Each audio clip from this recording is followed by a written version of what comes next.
some announcements to make this morning. This afternoon is open house, and this afternoon at 1:30 in the auditorium, Paul Thomas, our librarian, is going to give some detailed description of the terrific love affair she has developed with the City of London. She is so delighted with that community that she's threatening to go back at the slightest provocation. And with all its museums, libraries, and wonderful old buildings, churches, and so forth, London is certainly a picturesque and historically significant metropolis. So she's going to also add to this a number of pictures and slides which she took herself. So you're all invited to be in the auditorium at 1:30 to see the story and hear about the things that are to be seen in London. I can vouch for the fact that these things are very real and of interest to most people. Also, I'd like to announce that we have on Sunday morning program next week, Daniel Bushnell is the speaker. He will talk on the subject of what is the spiritual life. He is the leader of a choir group of 35 singers who will also be present on the stage at this time. Several numbers will be given before and during the talk itself, which will be interwoven with the music that they will perform. We hope that many of you will be able to attend this program, which should be very interesting. And don't forget that next Sunday you're on daylight savings time. Now we can proceed with the business of the morning. There was an old Greek philosopher. His name was Aristippus, and he had the reputation of loving to enjoy life. And one day he went on a long trip, and because he was traveling, he took his money box with him.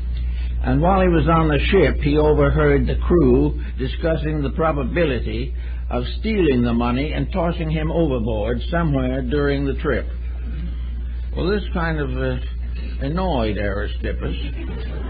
So the next morning when the sun came up, the crew saw him sitting on the bowsprit of the boat, way out in front. And he had his money box with him, and he was picking out the coins one by one and dropping them into the ocean. And they said, "What are you doing?" He said, "I think it is better that the gold shall perish for Aristippus than that Aristippus shall perish for the gold." This, I think, is a little more pertinent than you may first imagine, dealing with the problems of today. Another ancient symbol that is very interesting and productive of thought is the old Egyptian symbol of a serpent with its tail in its mouth. This serpent, of course, is the symbol of life, light, wisdom, strength, and all these things. But when the tail is in its mouth, the Egyptians tell us the snake was eating itself.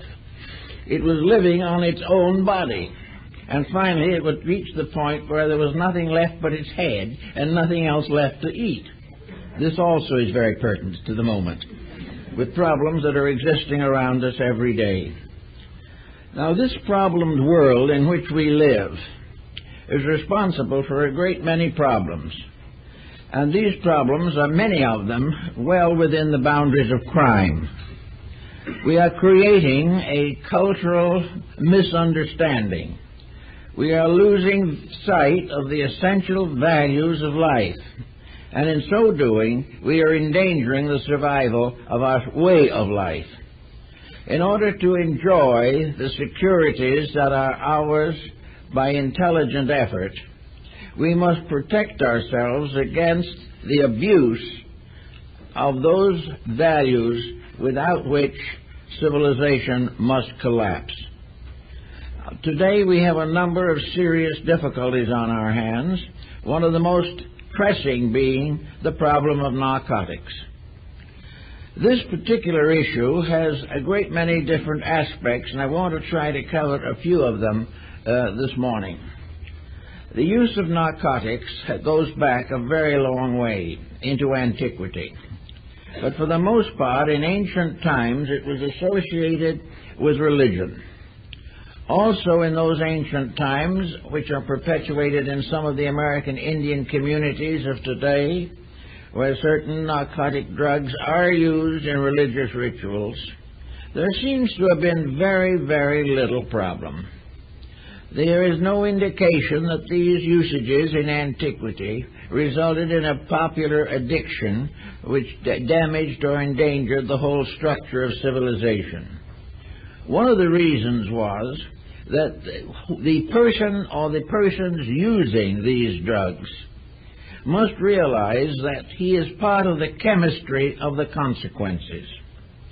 In other words, if, as in primitive times, an individual had very few ulterior motives, was largely given to a strong religious conviction, and was doing his best to be a proper citizen, or was under a discipline of social laws sufficient to keep him straight, under those conditions there were very few dangerous hallucinations. The person himself was not confused in his normal state. Therefore, confusion did not become aggravated by the use of drugs. In the oracles and so forth, only those who were of pure mind and pure heart were permitted to give oracles induced by volcanic fumes or any other medium. If an individual was corrupt, any use that would stimulate the development of attitudes was considered to be dangerous and was prohibited. So what we are suffering from, in part at least, is the subconscious being released and bearing into the objective a mass of confusion, discord, dissatisfaction, disillusionment, and frustration. The moment this gate is open, Pandora's box has the lid lifted, and out of it comes every kind of tension, stress, and misuse which has been chemically or alchemically caused within the person himself. If he is dissatisfied, aggravated, disillusioned, disappointed, all of these things become consciously projected upon his outward personal conduct. He becomes the personification of the grudges which he has developed. He becomes the personification of the social usages which he objects to. And he is also seeking a kind of negative deliverance from the contemplation of his own problems. Wherever we find this addiction developing, we find disillusioned persons. Now, why are they disillusioned? Well, many people believe that there are ways of being happy, and when these ways fail, this is a serious disillusionment. Among the disillusionments of today is that of wealth. The individual, determined by the psychology of his environment to struggle for the accumulation of a large fortune, then suddenly finds himself in a condition in which this is not helping him, but is providing him with the funds to get into further trouble. He is not able to use the things which he has. There was a farmer in Rome who dug up a pot of gold, and he didn't know what to do with it, so he wrote a note to Caesar. And he said, "Caesar, I found a pot of gold. What shall I do with it?" Caesar wrote back 2 words, "Use it." The man wrote back again to Caesar and said, "I don't know how to use it." Then this time Caesar wrote back 3 words, "Then abuse it." And this is exactly what happens in sober fact.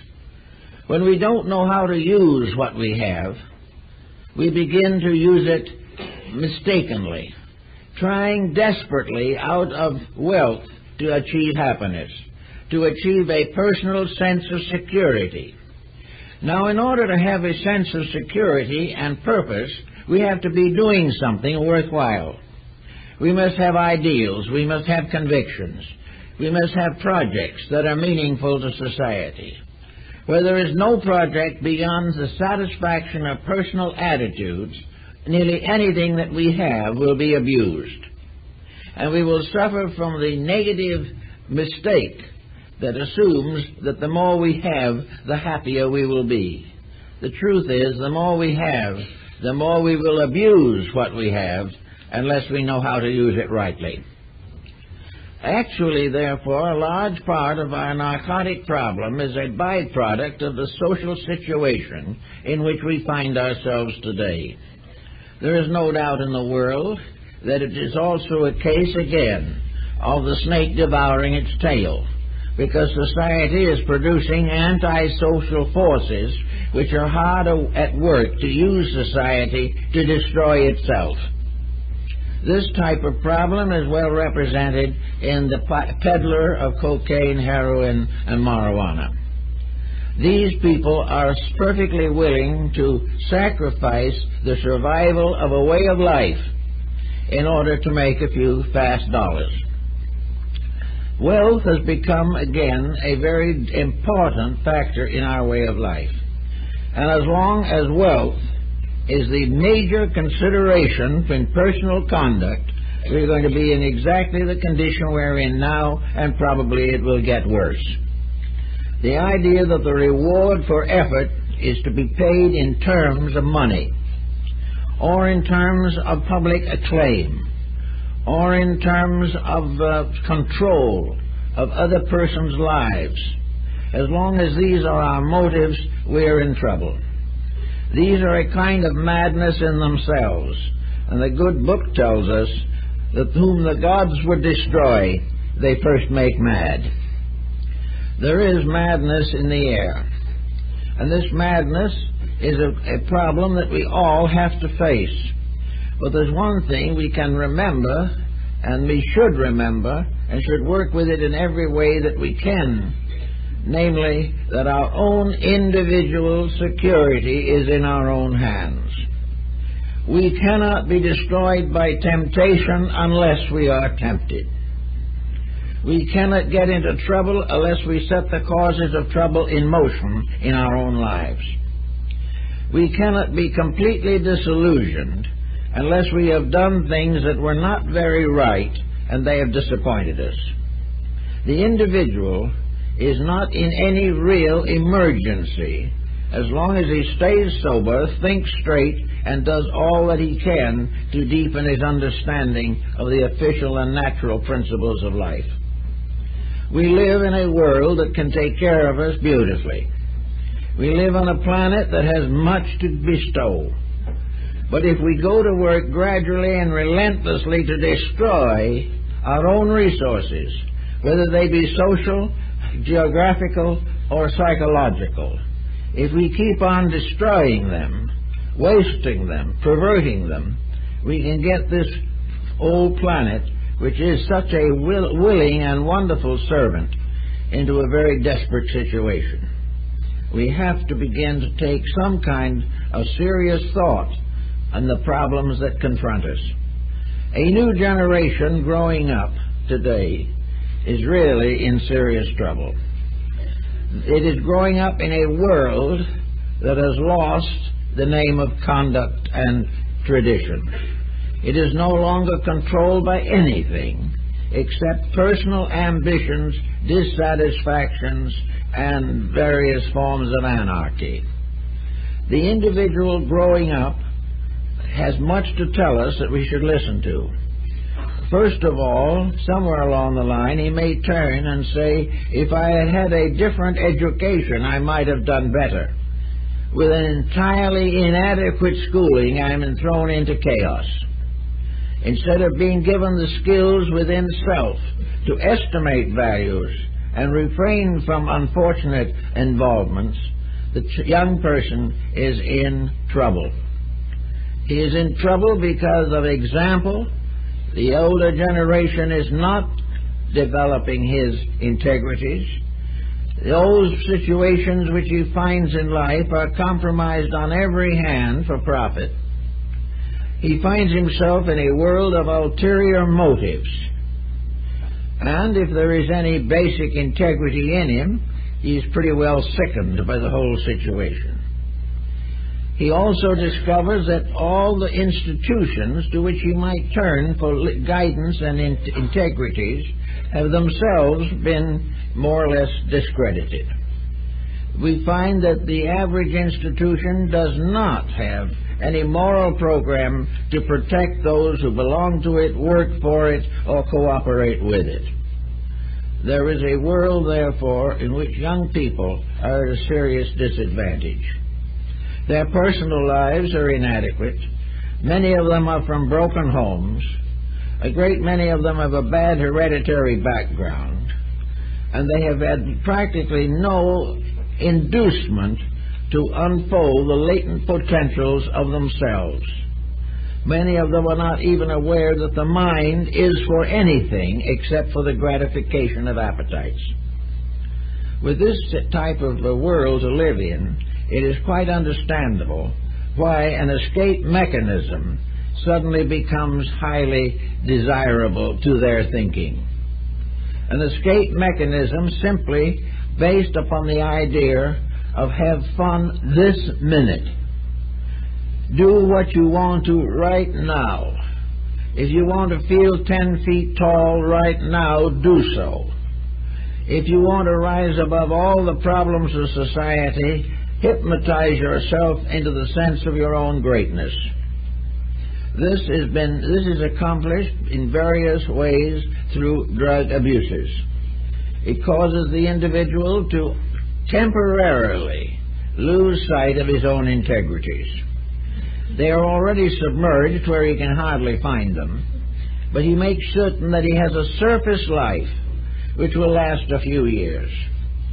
How a generation of people growing up in a land with the privileges and opportunities that we have here can go consciously and intelligently into the gentle process of destroying themselves, knowing by evidence, proof beyond doubt, that as a result of drug addiction they are going to ruin their own lives in a few years and will probably die unpleasantly. If this doesn't mean anything, then it would seem to imply that to many of these young people, death by drug addiction is better than life without it. This is an indictment of civilization. And it is an indictment of a pattern with which we hope to build a future. We hope to be able to prove that our way of life, a way of freedom, democracy, and cooperation, can lead the rest of the world somewhere. But with the present pattern, we have lost our own footings almost completely. We are not in a position to lead anyone anywhere. Our religious institutions, which might have considerable influence in this matter, are more or less eliminated by the modern materialistic youth, which is not much concerned with these matters until misery sets in, and then it is usually too late. Our education is failing, the distribution of values is failing, the power to make a decent living by effort and ethics, this is failing, and the individual finds himself in a world which is not worth living in as far as values are concerned. He finds himself in a very difficult and miserable condition. When we take this person to a psychiatrist and get him under psychiatric care, it is necessary, if possible, to gradually work him through a whole mass of complexes and a great number of fixations of his own mind, including delusions, work him through again to a sense of normalcy. In some mysterious way, the Aegean stable has to be cleansed. We have to give the mind, the brain itself, a house cleaning to get rid of the false opinions, the desperate attitudes, the disillusioned convictions of most people today. So the psychiatrist settles down to an extensive procedure, which may or may not be successful, but will certainly be expensive. Instead of that, what is happening? We are opening, by means of narcotics, this whole background of psychological mayhem within the individual by a reduction of conscious control of attitudes. Under the influence of drugs, the door opens, and every misery, every adversity, every pressure, every frustration comes out with a torrent of pressures behind it. And these pressures coming out without anything to control them lead to excesses from which very few young people can survive. Now, the problem of the entire process is what happens. What happens in connection with, for instance, cocaine? How does it affect?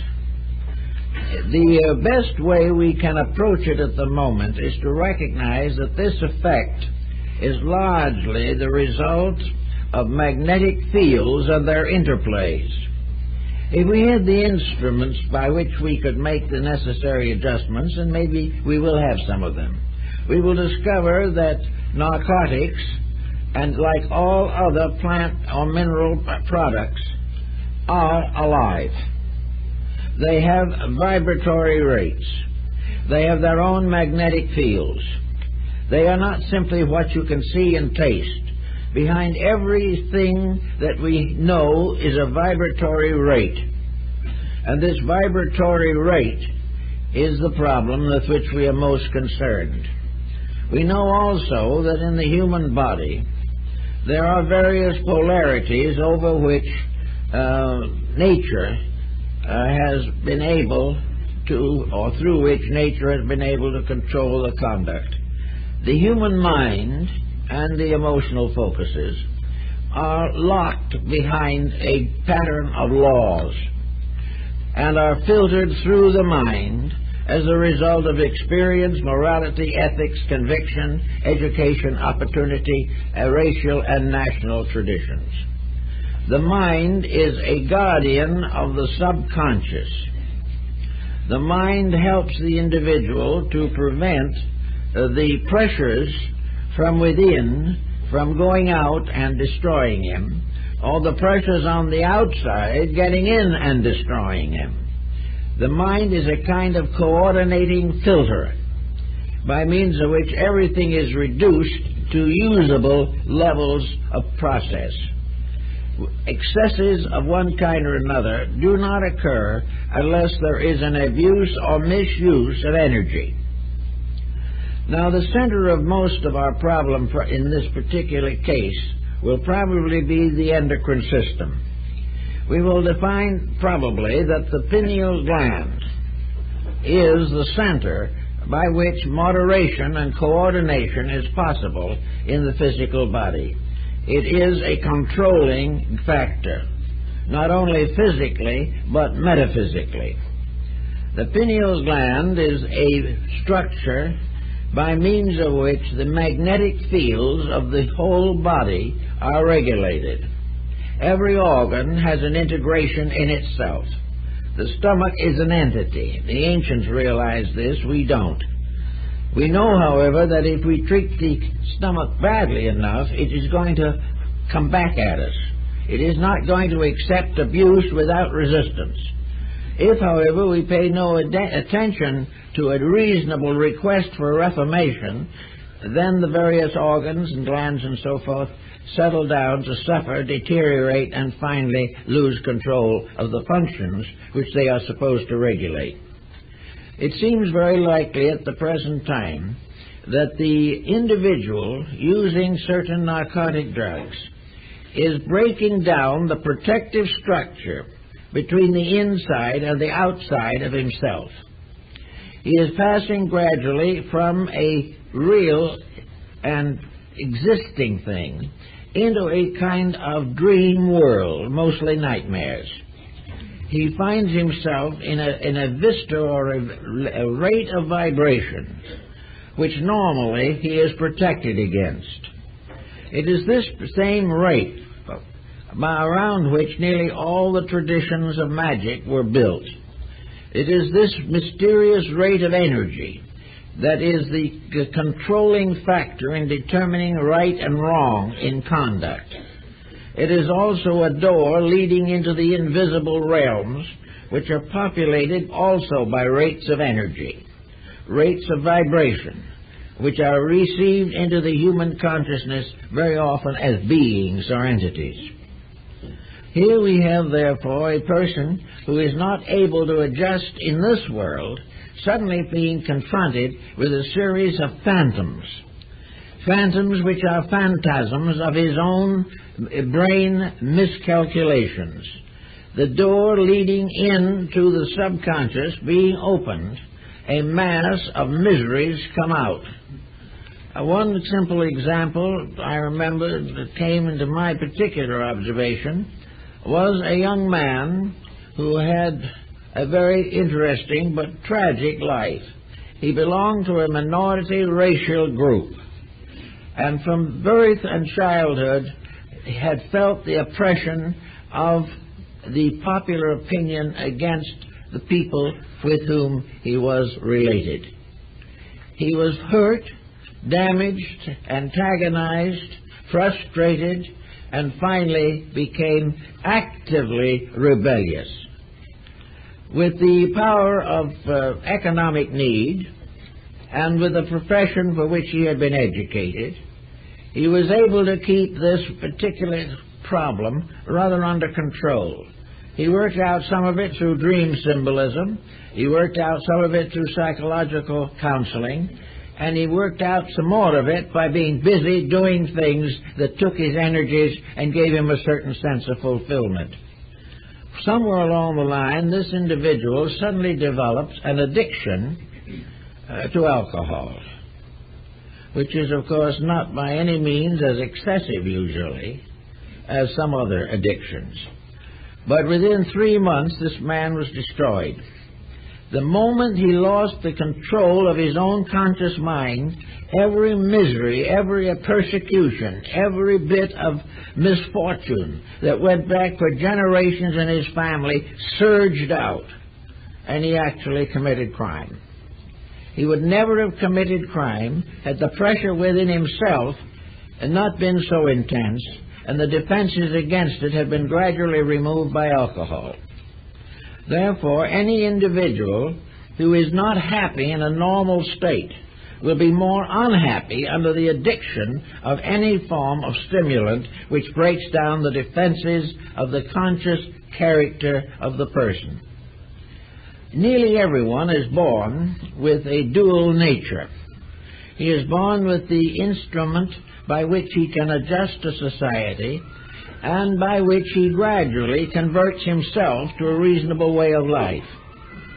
In order to accomplish this, however, you have hereditary factors, you also have early environmental conditionings, and you have the larger environment of social existence. Where the person grows up in a comparatively secure atmosphere, he has not too much danger of any serious drug habit. But where he has not had any fixation of character, he's had no structural support, the situation gets worse and worse. We have passed through in the last century, in the present century, we have passed through 2 world wars, great depressions, and we're in the midst of complete planetary upheaval. This should be the great challenge. To meet this, every individual should be using the very best mental equipment that he has. He should be thinking seriously on the ways in which he can think straight in a crooked situation, how he can survive all of these difficulties simply because he has resources within himself that are stronger than the pressures on the outside.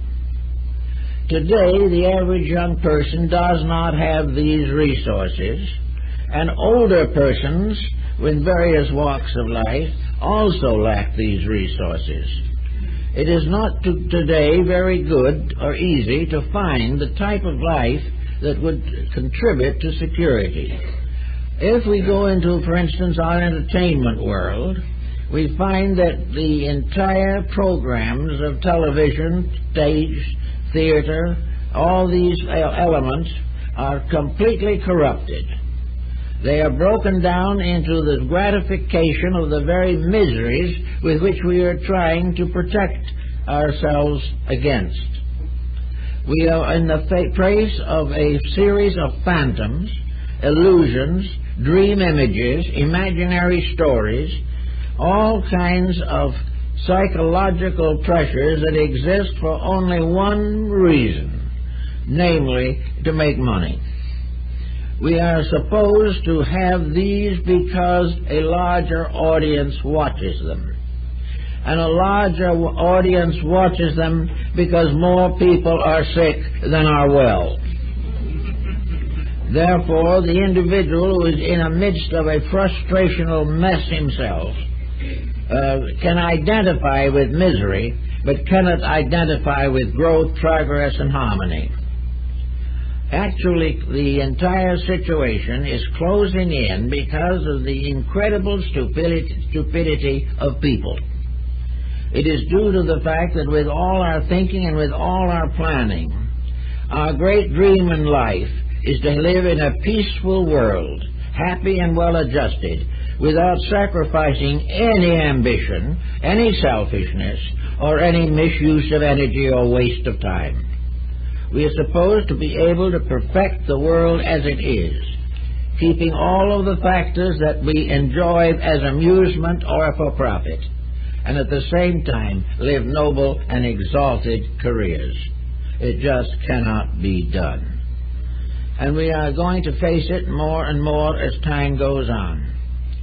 Now, the factor of karma plays an important part also in this situation. Karma is individual, and it is also collective. Karma can be a long-range procedure in which the individual brings with him into embodiment the debts unpaid in time past. It also can lead into the future, so that present action may have its ultimate conclusion far beyond the present day. Now, we may assume, and most people must assume, that the karma which we have brought with us into life is a mixed blessing. This doesn't mean that none of it is good. There are many wonderful things that we bring with us. In fact, nearly everyone is born with an idealism of some kind.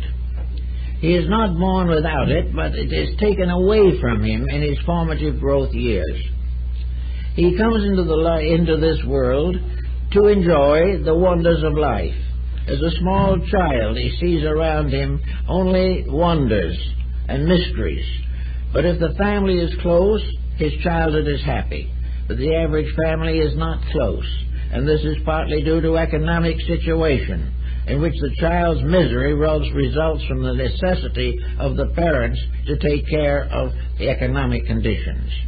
On the other hand, this is also often abused, in which the parents take on extravagances and personal pleasures beyond their means, and then blame that for the fact that they cannot take care of their families. So into this world, the individual comes with karma, but he nearly always comes with a great deal of potential. One of the terrible tragedies of the modern world is that most persons are born and die without releasing the internal potential with which they were supposed to build a life. Instead of releasing potential, they are simply smothered by outside pressures. Actually, society is a little better than we think it is. There are a great many very good people. There are a great many good homes. There are a great number of honest persons, and still many more who would be honest if they knew how to accomplish this. Therefore, we have with us a strong potential. We have great possibilities, but we also have the unfinished business of our own lives. The moment the individual reaches 5 or 10 years of age, character is clearly indicated. People have their own individual ways of life. These ways may or may not resemble the ways of their parents in any way. They come with talents, abilities, concepts, attitudes, dispositions. These must be trained, developed, organized, and worked with, but no one seems to have the time to do it. And by the time they get around to it, because the child has become a delinquent, it is too late to accomplish the necessary corrections. But the use of what we bring into life is tremendously important. It is quite obvious, I think, that most persons coming into life do not primarily desire to be rich or famous. The rich fame complex comes a little later, when it becomes obvious to them that wealth and distinction bring with them certain advantages, certain fulfillments otherwise difficult. But in most cases, the greater the wealth, the less the likelihood of the inner life being developed or sustained. Because as wealth increases, interests change from the improvement of character to the accumulation of possessions. But actually, each individual is a potential helper in the perfection of civilization. Every good thing that the world has today came from within some human being who brought it forth as music, as art, as literature, as drama, as history. All kinds of wonderful developments, discoveries, and experiments have been carried on by human beings, many of them for the advancement and benefit of society. Therefore, each person has something to give. But if he can't give it, and it is locked within himself, a certain tension develops, a stress, a frustration. The individual who has always wanted, as long as he can remember back, has always wanted to go to sea in a ship, finds himself locked in a broker's office. An individual whom nature has intended to be an artist ends up as a doctor because there's more money in it. Little by little, the physical advantages take shape against natural integrities and natural interests. The individual, not being able to do what he wants to do, sits uneasily in his body for the rest of his life.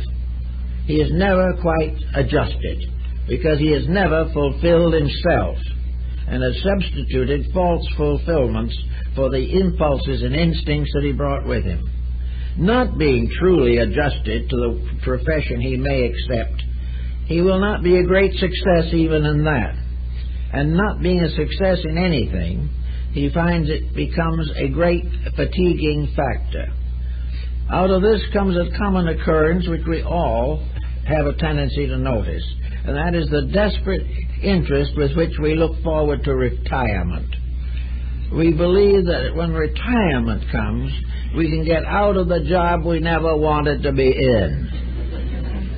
But how could we help ourselves with children to educate, with parents to protect, with grandchildren to bless, and all kinds of responsibilities of government, taxation, and economic stress? Therefore, at 65, we assume that we are going to have release. Another way in which we get the assumption is when we get the first million. If we get the first million, we're sure then we can live as we want to. And then the pressures start and are much worse than they were before. So that nothing seems to work out. The individual who doesn't do what he wants to do is in trouble. The individual who sacrifices his ideals for profit is in trouble. And both look forward to retirement. So they retire at 65 so they can live their own lives. And what have they got? Nothing. They have no life. Certainly they don't want to go on with the professions that they didn't like while they were working with them. They have no other vital interests, so they settle down to the quiet contemplation of impossible television. Or they go someplace and try to do a little charity work as a sort of soul repentance for a life of self-centeredness. Many of these people are good people, but again, the ability to release from within has been destroyed. Now, when you start releasing from within, however, you do run against problems. You run against the fact that these releases must be natural, gentle, and suitable to our need. We cannot afford to have karma dumped on us too fast either, because we may not be able to carry it. Karma consists primarily of unfinished business. And for the average human being, unfinished business is character building. It is the process of growing, and this is something that is not finished, and we may not even maintain during the one lifetime that we are here now. So therefore, when this kind of situation develops, we find that it is best to have this karma move in on us with a certain amount of pattern, which we can react to, by which we can learn something, by which we can accept a lesson as being valuable to us. But if under tremendous mental or emotional pressure a karmic load is discharged too rapidly, the individual simply becomes sick.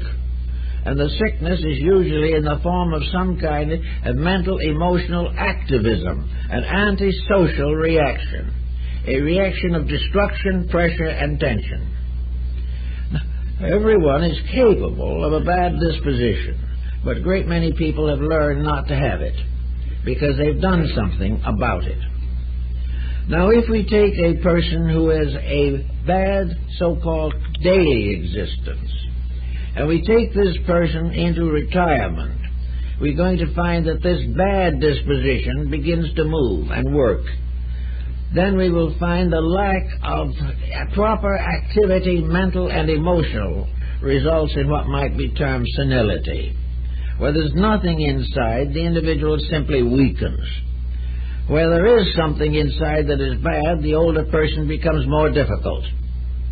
Where if there is something inside that is good and the mind is no longer interfering, then the individual is a pleasant person and may have a rather quiet, enjoyable old age. All these things relate to the development and release of the psychic potential of the person. Actually, therefore, we have to begin to recognize that the individual who goes out and gets drunk for the first time is telling us a story of a pattern, a fulfillment sought in the wrong way, an inability to cope with self, and a desperate effort to escape self, to forget that we exist, to pass finally into a kind of a genteel coma. But on the way to this coma, something happens. The individual, partly intoxicated, may become violent, may attack his family, may become a criminal, may do all kinds of disreputable things which he would never do if he was sober. And that release of the so-called negative side of life, when the pressure of the public opinion is removed, the half-drunk person is very much likely to be similar in many ways to the individual under narcotics. The half-intoxicated person is unable to control his own drinking and has a series of delusions, probably including delirium tremens. And the drug addict also passes through all kinds of moods, some of them over-exhilarated, some of them definitely destructive. The individual, having lost control of himself,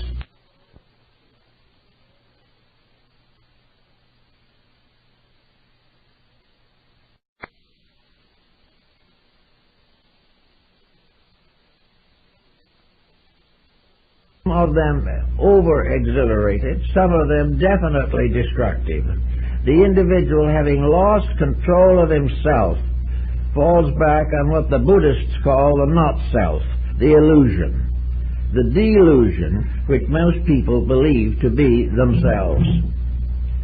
Actually, consequently, they must recognize that the narcotics problem is aggravated and made worldwide because of economic factors, and thousands, millions of people are dealing in narcotics perfectly aware of the fact that they are destroying human life, and they're perfectly willing to destroy life for the sake of money, and quite willing finally to steal and commit a whole variety of crimes in order to get the price of narcotics. All this is adding to practically every crime of society. But there is no one who has to become a narcotic addict. No one has to try it the first time.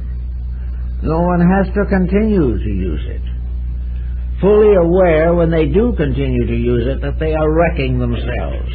This is largely due to a search inside of the person to find out why he should live. He's also probably tried to answer that question himself, but he cannot find within himself any reason to change his ways. He cannot see what he would be any better off if he did not become an addict, because the world as it is around him is as delusional, dangerous, and discouraging as anything that could possibly result from his intemperances. He therefore ends up with the idea of a short life and a bright one. But even this fails, because very few narcotic addicts ever get out of this world without great misery. So all problems go back again to what we might call a karmic situation. Every impulse within the person to a negative or destructive action is the pressure of a mistake or a blind spot or a corruption not corrected within himself. The individual who cannot withstand the pressures of temptation has not withstood them in the past, therefore has paid many times and is now paying again, but is given an opportunity this time to correct his own faults. Faults that we allow to become apparent to our conscious thinking are here because they are offering an opportunity for the correction of themselves. We are not here to humor our faults, we are here to overcome them. Every fault overcome is the end of a karmic pressure. And the karmic pressure which we have brought with us may contain within it the whole sad history of the human race, far much further back than we realize. We come into this world unstable, incapable of clear judgment, but we are here to gain stability and to clarify and improve judgment. It is only when we do these things that our life becomes important. Today, there are not the proper inducements, apparently, to inspire the individual to make these changes in himself. Actually, how many people really respect their own lives? How many really say that their life is important to them? Certainly they do not want to leave here before their time, most of them at least, but the number of suicides is increasing dramatically because of the fact that this world, as it is now, is not giving the individual the incentives of survival.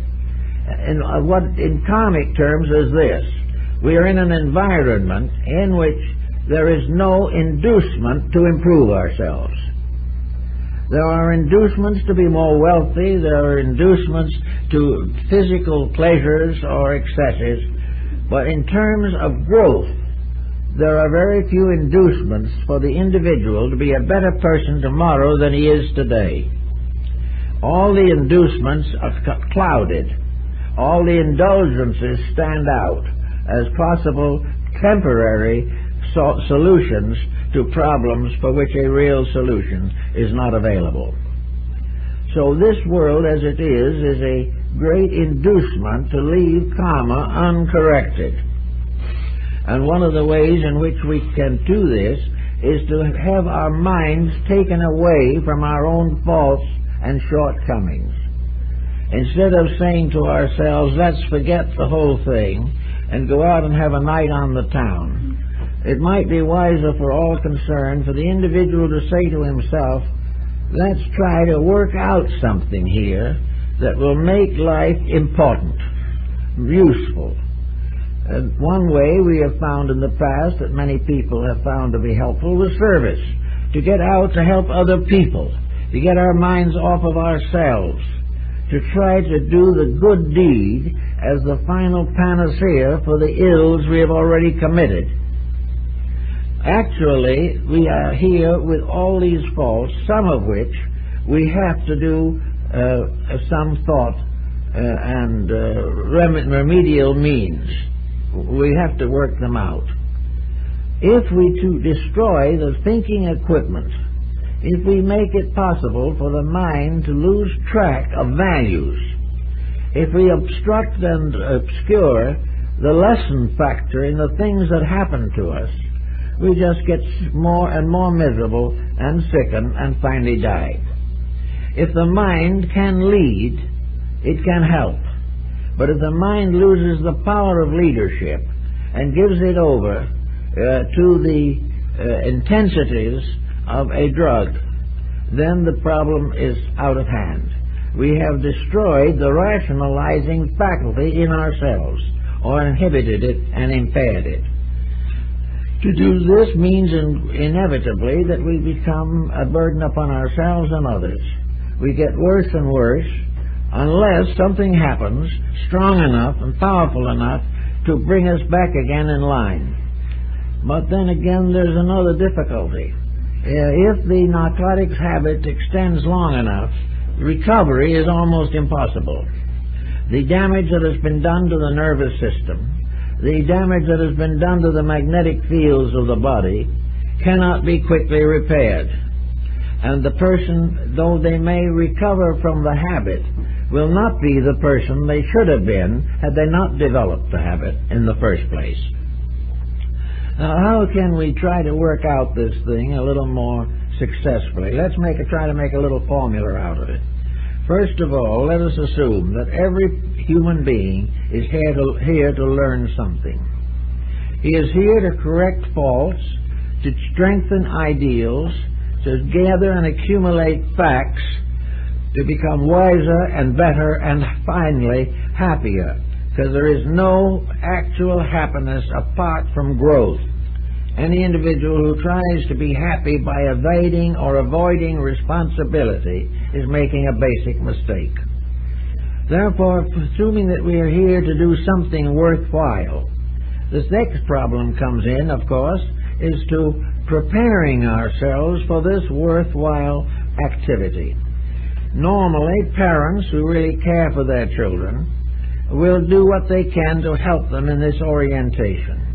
In the older days, when life was much simpler, it was customary for children to follow in the trades and professions of their elders. The shoemaker's son became a shoemaker. The sailor's son went to sea. The minister's son became a preacher. These were the common procedures of the time, and the parent constantly gave what he could of his own experience to advance the cause of his children. He tried to help them to be the persons that they could be, or at least he thinks they could be. All this made a more or less secure situation in a sense. It might have frustrated some personal ambitions, but they were not very strong at that time at best. The individual was brought up within a pattern in which education began by example and was cultivated by a family that sincerely had affection for him and was given every possible opportunity to fulfill a useful career. This was equally true of both men and women. Today, this has practically changed. There is no longer this type of thing. The apprenticeship in the family is very, very unlikely. Positions and employments of mature persons are impermanent, insecure, and usually unpleasant. Therefore, each has to start and build a complete career without benefit of parental guidance or parental assistance or assistance through the educational structure. So each person has to work it out for himself.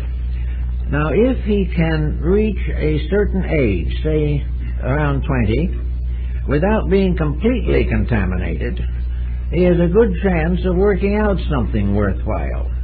He can be an individual and do his thing instead of being bound into something. I read in the paper not long ago that Walt Disney on one occasion told a friend that he was a grade school dropout. Disney had practically no formal education, but he did rather well because he did his thing. He did what he wanted to do. And he didn't depend upon schooling to obliterate or deform or distort his own feelings on these matters. And this is true in a great many instances.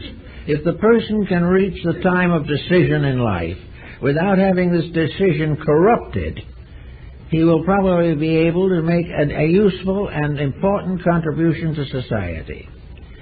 And education may help him. It may be able to give him a fuller understanding of practical ways of helping. Education may provide him with the instruments of service, which will be of value to him. But it is the instinct within himself to serve that must be preserved, or else the techniques are worse than useless, and will end again in exploitation. Having decided in some sense of the word, and by some internal adjustment, that the individual can be a person, an individual, in a society of mass calculations and collective pressures, he can then, as far as his daily life is concerned, do whatever is necessary to meet the responsibilities of living. The individual who finds a way of avoiding responsibility is in very bad way also, because this avoidance becomes habit-forming, and the person becomes a completely inadequate individual. But assuming that he is reasonably doing the things he is equipped to do, he can then build a life around whatever is necessary for his own growth. His job may take a certain percentage of his life, but a job will not destroy his inner life if it has vitality of its own. A job that destroys the inner life is a job in which the inner life was not strong enough to survive the pressure of outward circumstances. But if the individual within himself has character or conscience or integrity, or has ideals, or perhaps certain gifts and abilities which do not fit into his economic pattern, these things can be preserved, they can be developed, and if necessary, they can become the second careers after retirement. But there's no need for the idealism in the individual to die because of the materialism of his environment. He can survive it if he has anything inside of himself. He has the perfect power to be a person. He has the natural, inalienable right to live and die according to principles. Now, if his principles are not adequate, if he has compromised them too much, then perhaps he will find that his mistakes will cost him heavily in freedom and in advancement. But if the person is as God created him, is a natural human being, bringing into this life unfinished business, both assets and liabilities, and always equipped to meet the day if he uses the equipment, he can have a very valuable life regardless of the pressure of circumstances. Under those conditions, he will have no need for the development of any narcotic habit. He will not need to escape from frustration, because he has already inwardly strengthened his inner life so that he is doing in his own character what he really wants to do. And when this happens, the probabilities of drug addiction are greatly reduced. It is also true that if the person has a fixed vision from within his own consciousness of what is proper for him, he will not need to depend upon encouragement by bottled goods. He has the encouragement within his own life. He has his own way of growing. It is not necessary for him to block his memories. It's not necessary for him to refuse to express temperamental natures which are themselves constructive and reasonable. So we find that our narcotic problem is largely a result of too much vacuum inside of the person. not enough basic value to meet the pressures of life. Now, life is going to have suffering. It's going to have problems. But these problems and these sufferings are apt to be significant, whereas the sufferings of narcotic addicts have only one remedial factor, and that is to prove to the individual that he is destroying himself. I think we have another very interesting point to make in connection with this problem of getting oneself in shape of some kind and in some way. Most people today who are interested in better things in life have a realization that there are esoteric factors in the human compound. We realize, for instance, that man lives not only in the visible world, but in an invisible environment. That this invisible environment, or the etheric diffusion in which the physical matter of life exists, is under the rulership of the lunar principle. And it is this principle by means of which the constant vacillation of energies and emotions and thoughts this motion is maintained. In this also, according to the ancients, and perhaps they were right, who knows, this borderline between the objective and the subjective is also the sphere of ghosts. It is the sphere of beings that never had existence in the physical world, for there is no plane or stratum of nature that is not inhabited. It is also a place where, according to the ancients, earthbound spirits wandered about in all kinds of unpleasant conditions, where the individual who has been bound to some negative situation holds on to the situation after death and does not even know that he is dead. He continues to be the possessed or obsessed being that he was in life. Now, in this environment also, we have the source of a great deal of psychic phenomena. We are beginning to recognize that we can no longer throw away the possibility of psychic phenomena. We are no longer able to say that these metaphysical situations do not exist. Day after day, we get more supporting evidence that psychism is a reality. But we also get some rather unpleasant witnesses to the problem. We find out that most of this psychism is rather detrimental to our daily life. A psychic experience which is merely an embodiment of ambition may make us feel that we're too big for ordinary labors, that we have been given a special dispensation, and then we start off on a long program of self-illusion. And disillusionment comes later and is hard.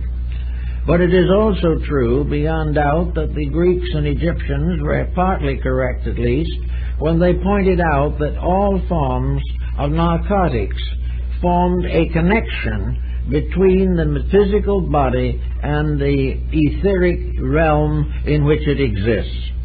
That this was a strange realm of pressures, that these pressures could be thought forms, emotion forms, vibratory centers of energy, by which the individual is as though in a great ocean filled with living creatures of its own.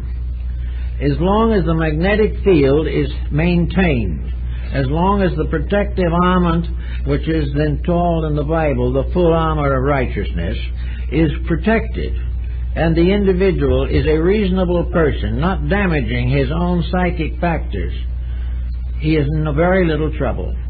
There is not one case in a million where a person who has lived a straight, upright, constructive life has unpleasant psychic experiences.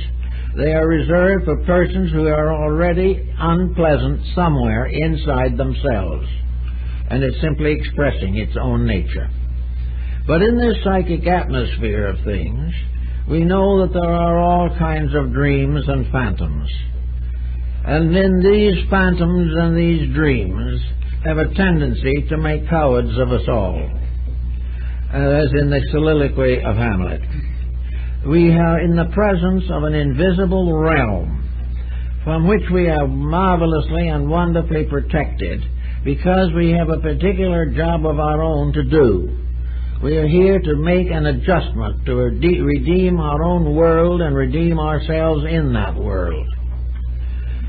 But if we, by negative means, create a negative psychism, if we break down the protecting barriers between this objective life and the strange misty realms of the great unknown, we can get into very difficult situations. And this, of course, is one of the great problems of all forms of delusion through drugs. These delusions can be sometimes very frightful. The individual goes through all kinds of torments as a result of something that he doesn't understand. He has allowed himself to fall as a living creature into something that resembles the purgatorial realm of the ancients, this mysterious psychic field in which the physical life exists. It is very much a mistake to permit this psychic field to overwhelm us or drown us. This problem that is the same as being drowned in the ocean. If we cannot swim, we will sink. And if we are maybe a good yogi, maybe we will float. But we will not win unless we know how to protect ourselves from self-deceit, protect ourselves from all kinds of psychic revelations that never work out, all kinds of damage which we imagine, but the damage is in the mind only. We surround ourselves with all kinds of mysteries and misfortunes, and the mind becomes to substance a haunted house. This problem does mean that the moment we lose psychic control of normalcy, we become the victims of all kinds of delusion and disillusion.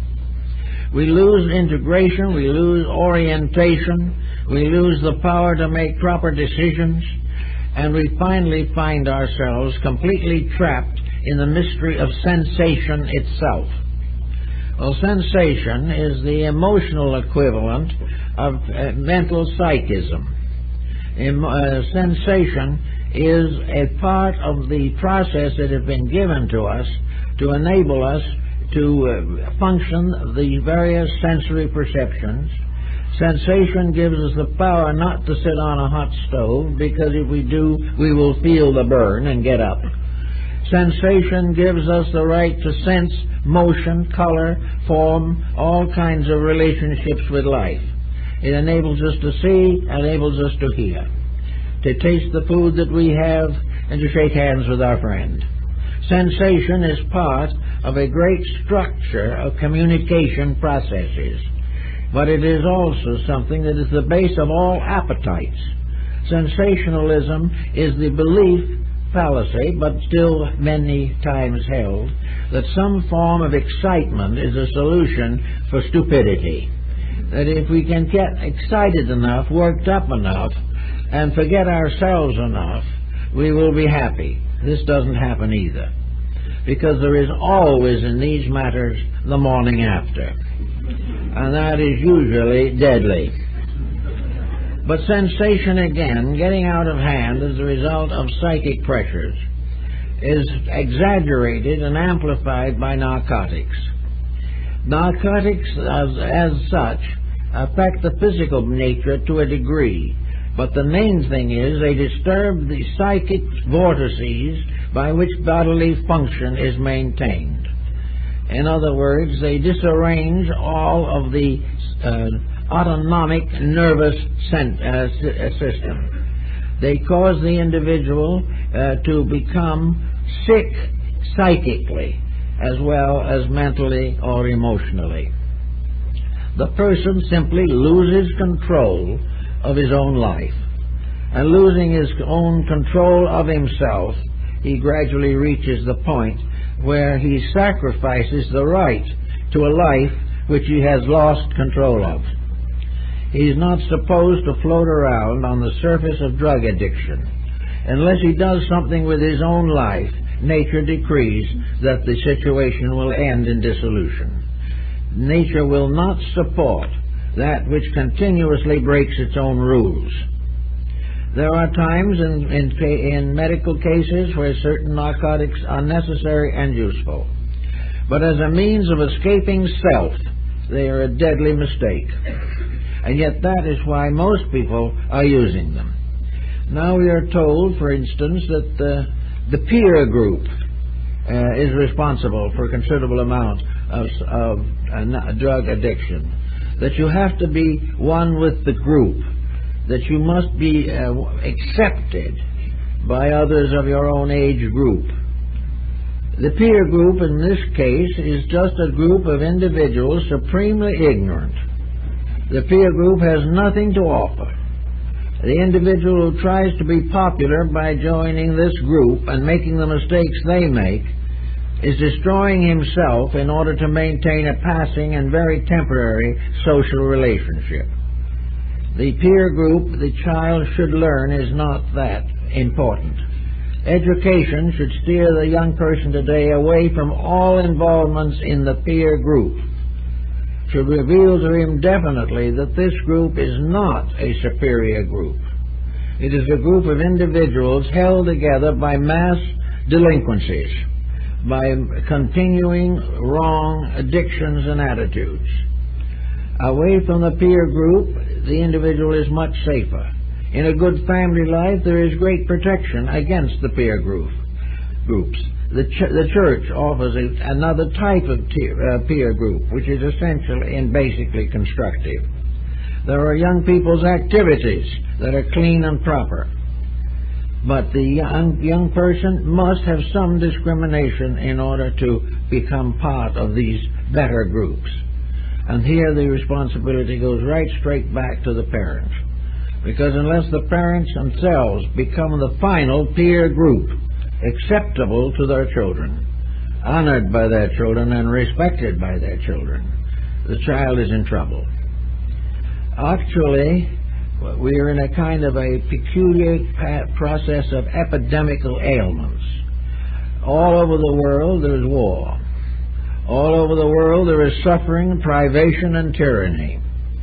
All through our lives there is unemployment.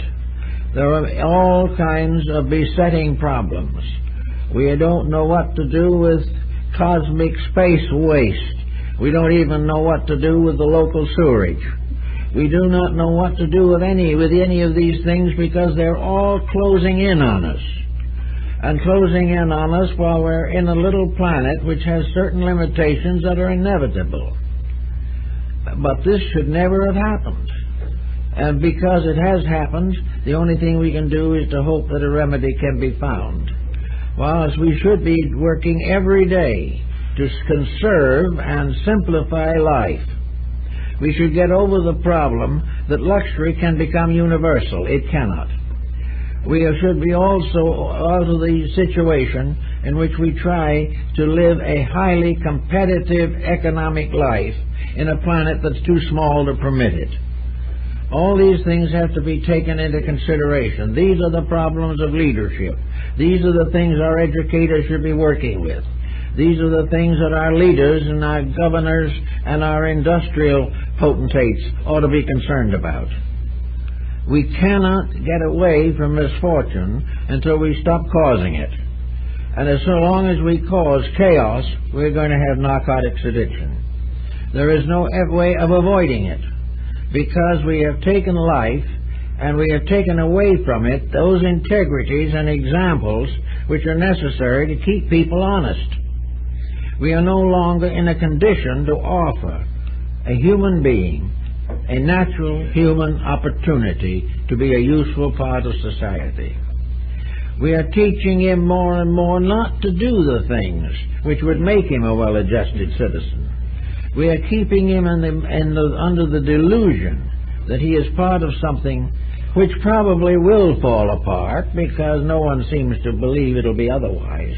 But that if it falls apart, he must be prepared to fall with it, because there are no remedies. This is absolute foolishness.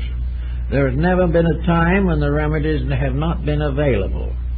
And when these values are established, we will find that most people want to enjoy good health, happiness, and peace of mind.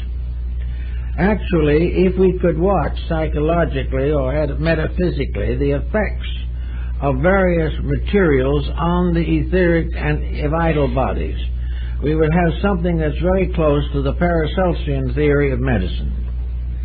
We are told by Paracelsus and others of that period that food that we eat, we do not actually receive nourishment from the food per se.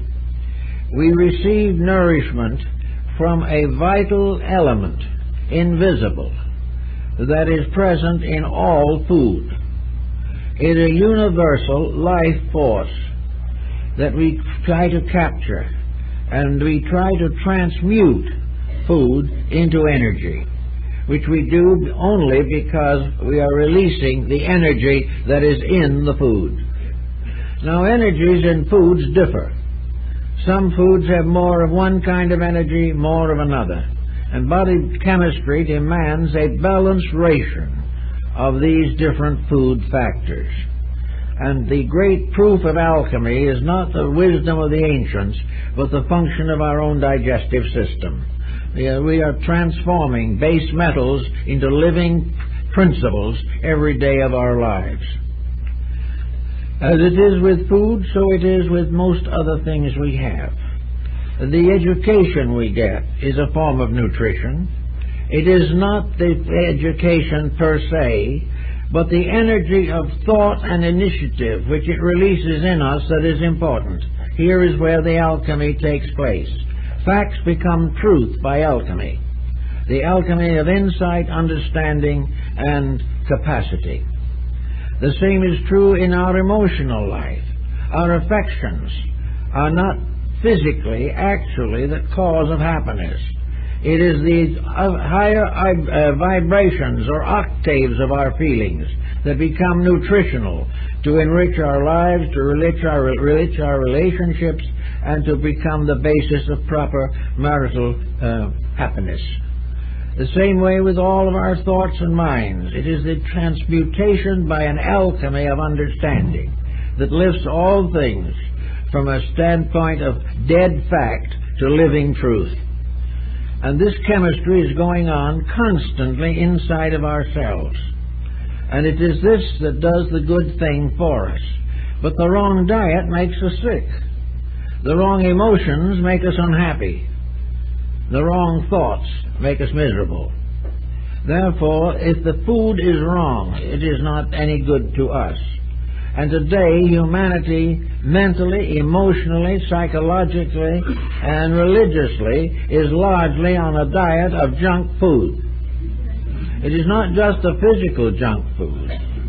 It is the fact that these junk foods destroy or fail to nourish the invisible energy fields with which they are involved.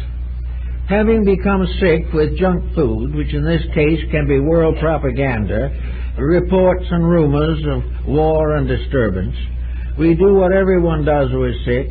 We try to combat the difficulty by a trip to the doctor.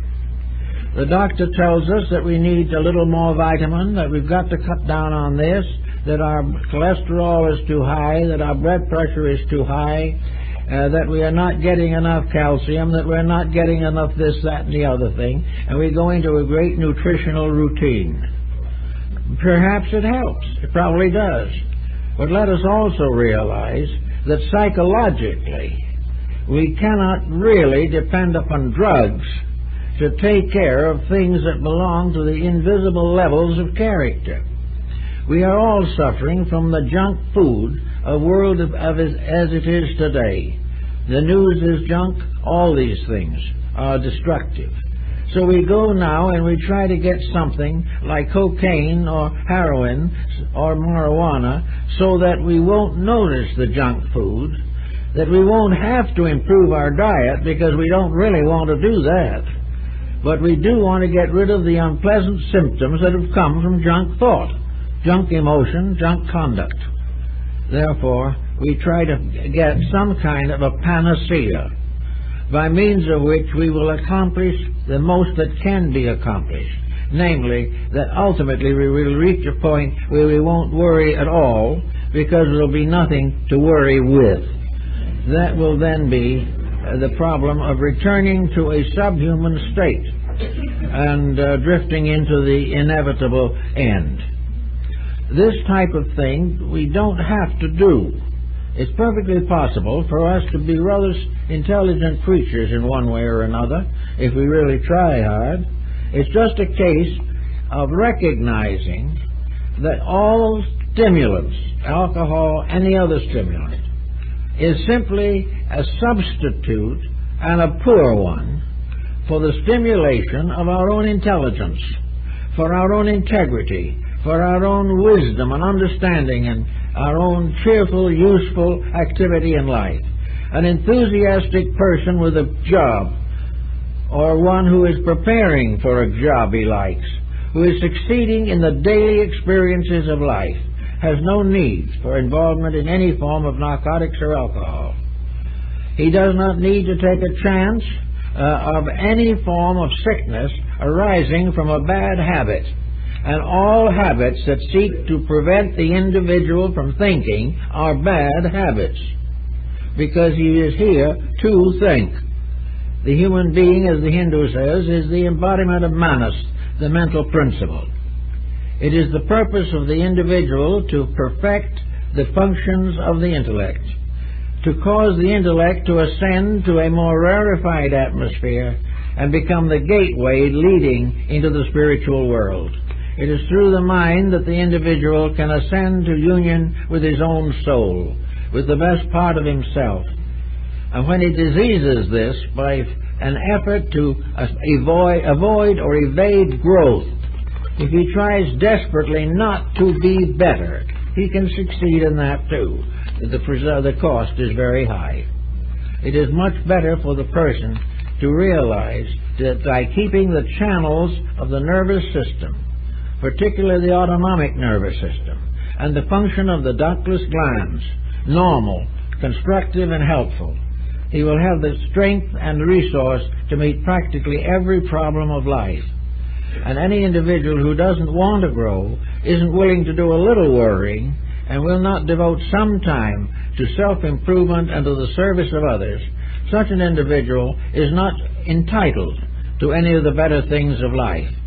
But he doesn't have to react to the worst things in life. He may remain unadjusted to life. But now the temptation is to hide his inabilities from himself, to avoid contemplating his own mistakes. And then comes the narcotic addiction, and the person is in really serious condition. So let us really then be satisfied to enjoy our own mistakes. Let's recognize them as challenge. Let's know that we're not perfect and weren't intended to be at this particular time. But we are all here with the glorious possibility of learning something, becoming better, facing our problems intelligently, and staying awake to the world's work and the world's labor, and not trying to find some kind of a pill that'll put us to sleep while we're still alive. What we do not need is to sleep while we're alive. We are here to learn, and we are here to rest. We are here to live in this world and meet its problems. If we do so, when time comes for sleep, we will rest well. And when the time comes for a larger sleep that brings with it further opportunities, we'll be ready and carry on as we should. Well, that's it.